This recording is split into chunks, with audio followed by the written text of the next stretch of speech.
Isa na namang bagong breakup sa showbiz ang sumabog mula sa sweet beginnings ni na Karina Bautista at Manny Villones hanggang sa heartfelt goodbye. Tuklasin ang buong love journey nila mula sa unang pagkikita, mga masasayang alaala hanggang sa detalyado at emosyonal na pamamaalam.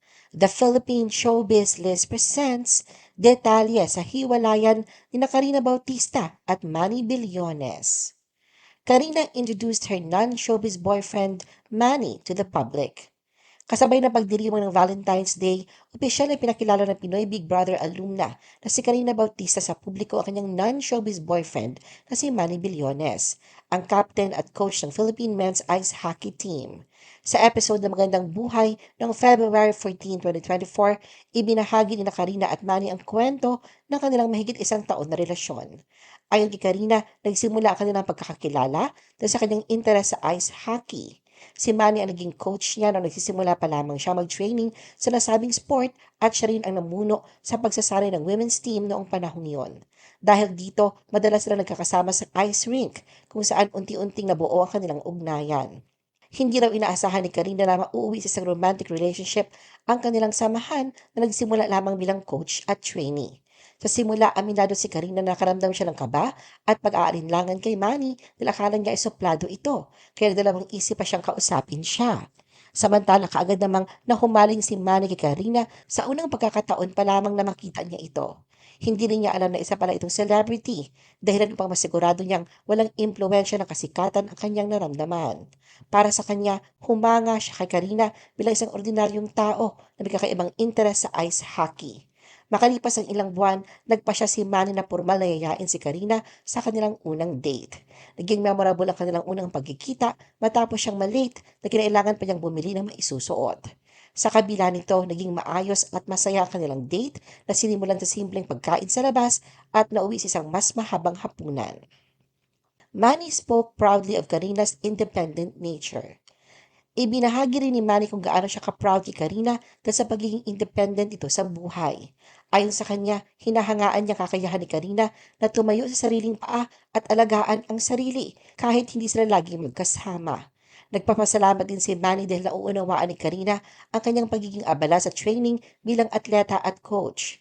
Gayun din, malinaw anya ang kanilang pag-unawa sa isa't isa, lalo na sa sitwasyon ni Karina bilang isang celebrity na may sariling mga responsibilidad at schedule.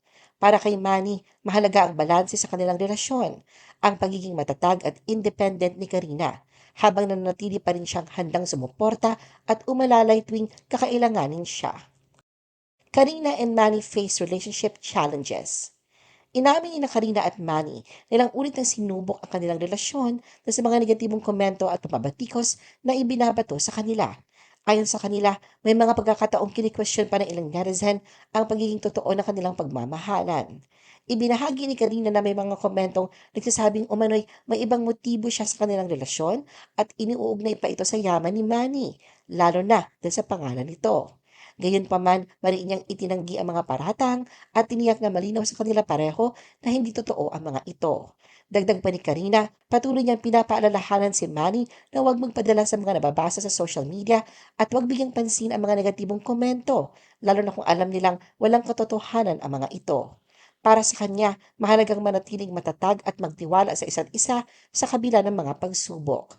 Bago ang relasyon nila ni Manny, ang huling nakilalang karelasyon ni Karina ay isang non-showbiz boyfriend na tumagal ng 4 na taon na natapos noong 2019. Karina announced breakup with Manny. Opisyal na inanunsyo ni Karina ang kanilang breakup ni Manny matapos ang halos 3 taong relasyon. Ibinahagi ni Karina ang balita sa pamamagitan ng isang emosyonal at taus-pusong post sa social media. Sa kanyang Facebook page, isinulat ni Karina, "An end of an era." Isang maikling mensahe ng silbing pamamaalam sa isang mahalagang yugto ng kanyang buhay. Kalakip na kanyang post ang ilang litrato nilang magkasama sa paglipas ng mga taon na nagsilbing alaala ng kanilang pinagsamahan bilang couple. Ipinaliwanag ni Karina na dahil bukas at ipinagmamalaki niya noon ang kanilang relasyon, mas naging masakit para sa kanya ang ibahagi sa publiko ang kanilang paghihiwalay. Ayon kay Karina, kapwa nila na pagdesisyonan ni Manny na maghiwalay matapos ang halos 3 taong pagsasama. Sa kabila ng kanilang hiwalayan, nanatiling maganda ang mga salita ni Karina tungkol kay Manny at sa kanilang naging relasyon. Inilahan niyang wala siyang pinagsisisihan at lubos niyang pinapahalagahan ang lahat ng alaala at karanasang kanilang pinagsamahan. Pinasalamatan niya si Manny para sa halos 3 magagandang taon at nilinaw na walang sama ng loob o galit sa pagitan nila. Sa halip, patuloy daw ni Karina ipinagdarasal ang kapayapaan, tagumpay at ang pagmamahal na muling darating sa buhay ni Manny. Ano ang masasabi mo sa video na ito? Mag-like o mag-react at huwag mahiyang mag-comment. For our YouTube viewers, huwag kalimutan mag-subscribe at i-hit ang notification button. At para sa aming Facebook viewers, mag-like at follow sa aming Facebook page para updated ka sa mga showbiz chika. Thanks for watching!